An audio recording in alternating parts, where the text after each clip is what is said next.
This is Science Friday. I'm Ira Flato. Facebook now has 1.2 billion daily users. What do you think the social media giant knows about you? This, I guess, is the price we pay for all these free services you pay with your privacy and what they think your life is about. Our friends over at WNYC's Note to Self podcast have been exploring some of those trade-offs, what our smartphones track, how algorithms sell us stuff, and how to claw back a little personal space. The host and managing editor of Note to Self, Manoj Zomorodi, is here to share what they found. This is our third year in a row that we've done something interactive with tens of thousands of our listeners. And this time around, we wanted to take on this big, vast idea of digital privacy because we spend so much time online these days. And it seems as though our civil rights don't necessarily extend to the virtual world where we live a lot of the time. Before we did the project, I kind of understood that for a service to be really personalized, I have to give up some of my information, my personal information, my data, so that the service does what I want it to. But after having done the privacy paradox, this 5-part plan,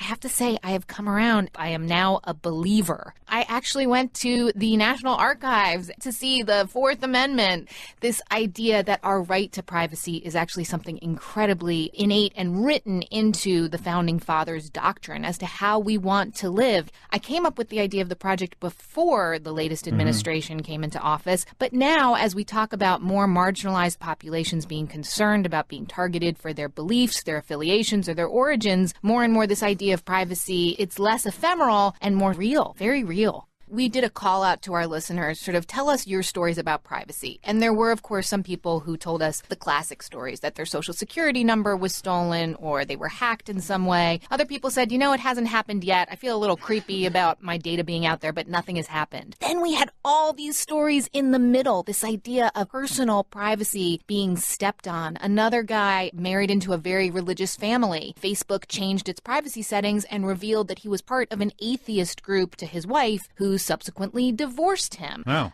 All kinds of stories where you think, well, now that you share your ideas, your most intimate thoughts with the web, it doesn't get protected there. Right now, the Fourth Amendment only covers what happens in your home. Well, our home is now virtual. It is online. Eric Umansky is Deputy Managing Editor at ProPublica. He joins us here in our New York studios. Welcome. You've done a lot of work investigating how algorithms can discriminate, and one of the really shocking things you all uncovered was how Facebook was allowing advertisers to specifically exclude specific racial groups from seeing certain ads. Explain. If you look at the underpinnings of what Facebook does and what it serves, Facebook is great for showing photos of family and kids and newborns and your wonderful vacations that never go wrong. But in fact, its whole purpose really as a business is to gather information about you as a user and then offer that very detailed information to advertisers so that they can do what's called micro-targeting. And that is something that Facebook can do with the wealth of data that it has about users. It can be very helpful. But you're saying that they leave stuff out. Well, it's a powerful tool. And what is the tool used for? What are the possible uses of the tool? And what are the protections to make sure it's not abused? If you're an engineer, if you're a software coder, and you think, I'm going to include a menu that says, here are things I want to include in the search, and here are things I want to exclude. In this case, Facebook was offering advertisers, you have your little pull-down menu. I want only people from Portland who like medium roast coffee. And on the pull-down menu is exclude ethnic affinities for people with, quote-unquote, affinities to African Americans, people with affinities, quote-unquote, to Hispanics. Interestingly, there was no pull-down menu for people with ethnic affinities to whites, which is sort of a telling thing about the values. And I am sure that people at Facebook and the coders at Facebook thought, well, this is all perfectly logical. This is the tool that we are giving. And gee, when we learned about that, we thought, well, it feels like other people should know that. And there are some real serious questions there. And you can tell by the response to it, which was really significant. Yeah. We weren't the only ones who thought. Yeah, I love ProPublica's work. So that was our thing on day 2. We told people about this ethnic affinity targeting. And what I also love that ProPublica did is they tested it. They bought an ad for an event for housing, and they specifically left out people who had certain ethnic affinities. And from what I understand, Julia Angwin, the investigative reporter who works with Eric, bought the ad, no problem, and then went to a civil rights lawyer who said that is absolutely illegal. I believe he gasped. It is discrimination. We put it in not simply because it raises ethical questions, but it raises legal questions. What happened? Well, first, the ad was approved in 15 minutes, and then we published our story, and there was a wave of criticism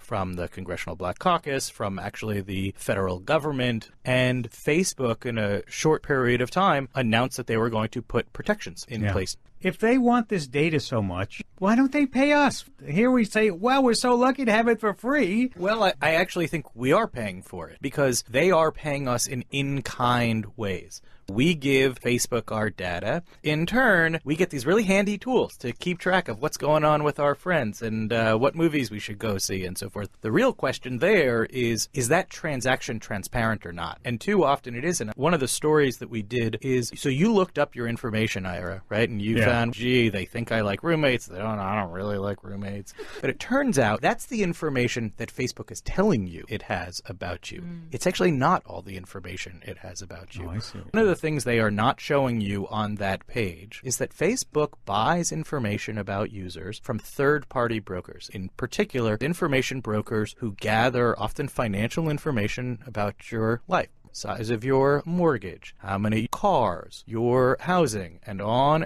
your credit score. And they put it all together, and that is not just that he likes 4G, not just that he does or does not like roommates. They're not telling you about that. Do you think we can take back any of our privacy Well, here? How do we do that? Yeah, so that's what we tried to do with our series. This is a 5-part plan, and we try to take this sometimes terrifying, very overwhelming topic and break it down into small parts, because that's the only way I can wrap my head around it. So, for example, day 1, Bruce Schneier, the cryptographer, who I think has been on Science Friday, he talks us through, something that a lot of us know we should do, but we don't, and we never make the time, digging through the settings of all the apps on our phone. Yes. Very simple things. So like one listener told me he went through and he found out that this flashlight app was collecting his contacts and his location and had access to his microphone. Okay, flashlight app, be gone. Something very, very simple that we can do. I think we have to start very small points to understand what it feels like to take back a little bit of our privacy. And then maybe we can start to look into the future about how we do something more systemic. One of the challenges there is that there is a massive power disparity. One of the things that journalism can do is take a little bit of this power back. Manoush Zomorodi and Eric Umansky, thank you both for taking time to be with us today. Thank you. Thank you, Ira.